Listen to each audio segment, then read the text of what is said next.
Salut à tous, bienvenue dans Sortie de Veille, le podcast quotidien du club Hygiène.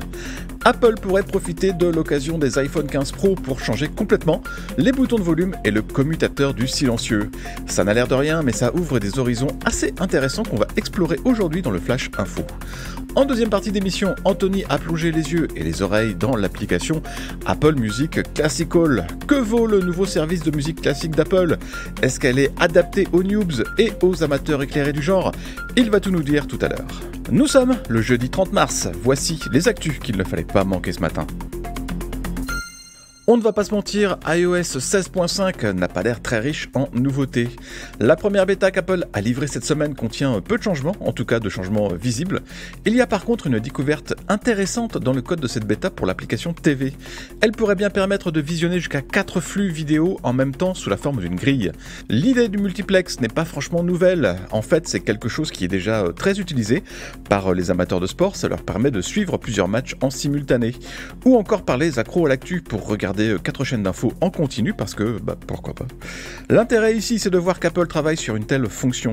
Ça veut dire que le mode multiplex pourrait par la suite être exploitable par tous les développeurs sans qu'ils aient à chaque fois à réinventer la roue. En fait, il s'agirait simplement d'une API facile à intégrer dans n'importe quelle app. L'utilité pour Apple est en tout cas assez évidente. On pourrait regarder plusieurs matchs de la MLS sans devoir zapper à tout bout de champ, ou 4 épisodes de Ted Lasso en simultané. Franchement, ça fait envie. Ça coince encore en France dans les Apple Store. Un nouvel appel à la grève a été lancé pour ce samedi 1er avril dans le réseau des 20 boutiques françaises du constructeur. Les revendications portent sur les salaires qui ont pris un coup sur la tête à cause de l'inflation, notamment à Paris et dans la région parisienne où le coût de la vie est plus élevé qu'ailleurs. Les salariés à l'origine du mouvement demandent aussi un meilleur équilibre entre la vie privée et la vie professionnelle, une prime de pénibilité pour les employés du backstage qui gèrent les stocks, ou encore une semaine à 32 heures. De manière plus localisée, il y a une revendication spécifique concernant le niveau de bruit dans l'Apple Store Opera où il y a un problème d'acoustique.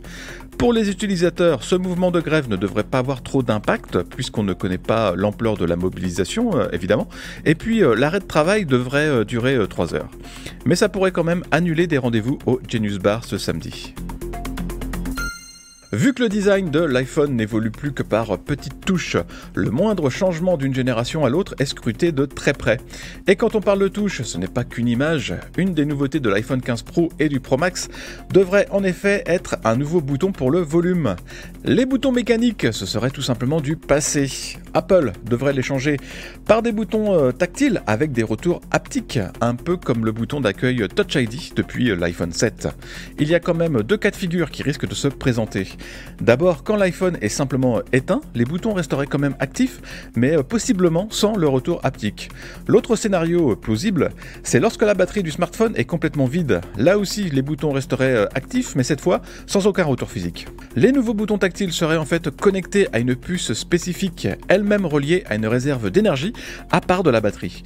En fait, cette réserve d'énergie, elle existe déjà, elle permet d'utiliser une carte de transport, même quand l'iPhone est éteint. Mais la nouvelle puce et sa petite batterie personnelle remplaceraient la réserve d'énergie actuelle.